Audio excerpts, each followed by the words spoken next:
Bonnie, I am back. Happy Sunday. Oh my gosh, I have got to do Dahlia for you guys today. I was going to do scrubs, but Dahlia has been like intriguing me since I brought it home, and I feel like there's a mystery to this product. It's like a Scooby-Doo mystery. So anyway, Dahlia kind of appeared out of nowhere in the fall collection, and my first thought before I smelled Dahlia was, why the heck didn't they put Dahlia with the golden sunflower and the lavender and bloom collection? Because there's three of these.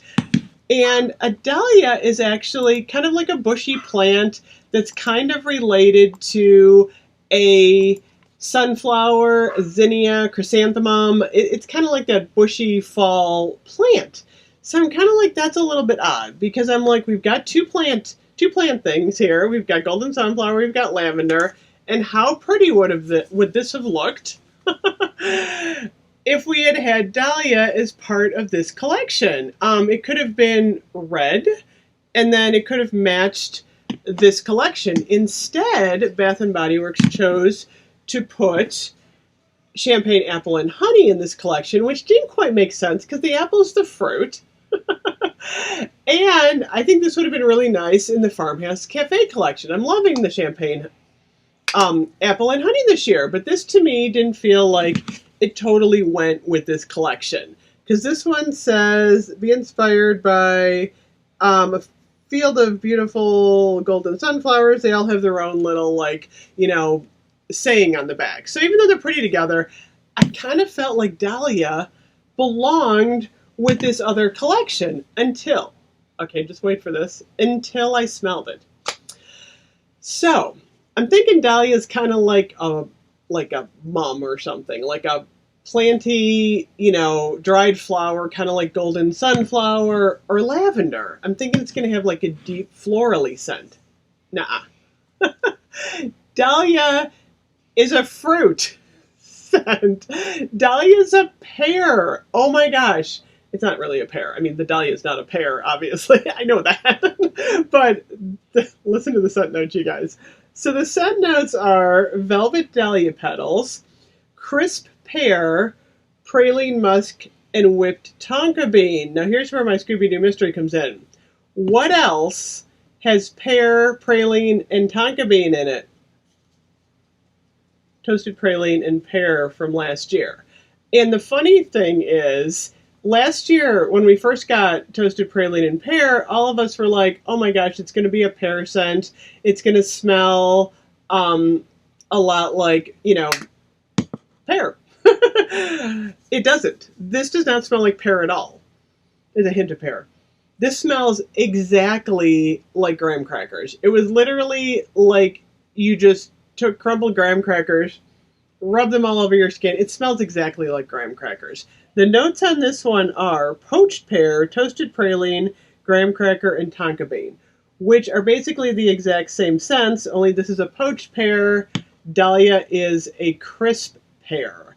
And of course we have the dahlia petals in there. So now you take a little dahlia and put this one on. This one is what I expected toasted praline and pear to smell like last year, with a little bit more, like, I thought toasted praline and pear would be like pear mixed with like maybe like toasty, graham crackery, but it was all graham cracker. Dahlia smells exactly like pear to me. I don't know, there might be that undertone of floral in there. I actually, believe it or not, get a little bit more of the floral when I spray the spray on here. But in the cream, I'm just getting that crisp pear, you guys. A hint, maybe a hint of those dahlia petals. And it's funny because it says, as summer eases into fall, wild dahlias paint the landscape in their soft pink, deep crimson, luxe gold. Inspired by this beautiful sight, Dahlia is a uniquely luminous and cozy fragrance that embodies bold femininity. And it's funny because you want to talk about mixology, I'll give you a mix to try. Mix the Dahlia cream with toasted praline and pear from last year. And you know what you're going to get? You're going to get what we thought toasted praline and pear was going to smell like, because this has got a lot more pear in it. So if you like the toasted praline and pear, but you wish there was no pear, mix a little Dahlia in there, because then you're going to get your pear. If you want to wear just the standalone scent, it works as a standalone, but it does feel like fall. I'll have to say Bath & Body Works got that one really spot on. It feels like a fall scent, but I smell that crisp pear is the number one note.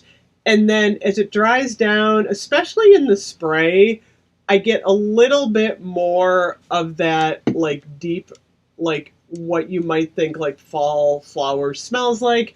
Not as strong as golden sunflower, not as strong as lavender in bloom. But for the most part, it feels like more of like that sweet, crisp pear than anything, which I think is so interesting. Oh my gosh. Because when I saw the packaging on this one, I mean, I kind of knew what a dahlia was, but it wasn't like it was like at the forefront of my mind.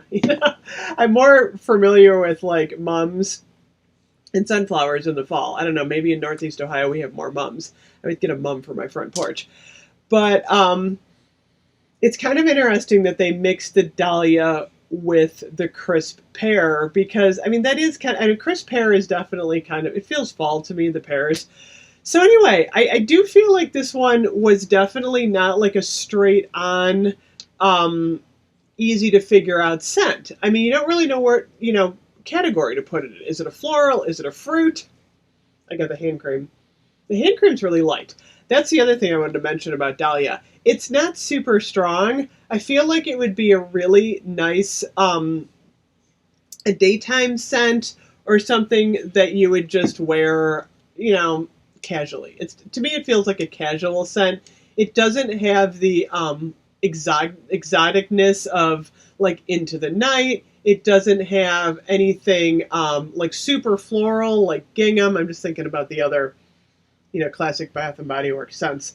You know, it doesn't have that baby powdery thing of Into the Stars going on. It definitely has its own standalone scent. So if you're kind of looking for it, it's going to be in a perfume, because I saw the spray. So if you're looking for like a light, sweet, it does feel feminine. I'll give, you know, because that's one of the descriptions on the back. It has bold femininity. It definitely is like a sweet, feminine, fruity, little bit of floral scent. So I mean, I could definitely see people liking this as a signature scent, because it's not like overpowering like rose or peony either. There's no like floral. So anyway, I hope I described this well. And like I said, if you're going to do the mixology with me, I'm thinking you would never in a million years think to put these two together. This was literally like my unraveling here of these scents. Dahlia and toasted praline and pear, distant cousins that you can mix together to create a toasted praline perry wonderful concoction. So that's my discovery for today. Overall, I don't know. I definitely think try Dahlia if you're interested in pear, and a light floral. If you're thinking it's going to be like a really heavy perfumey floral, that's not what it is. So anyway, let me know your thoughts below on this one. Like I said, I feel like I unraveled the mystery today. Thank you so much for watching. I will see you guys tomorrow. Bye-bye.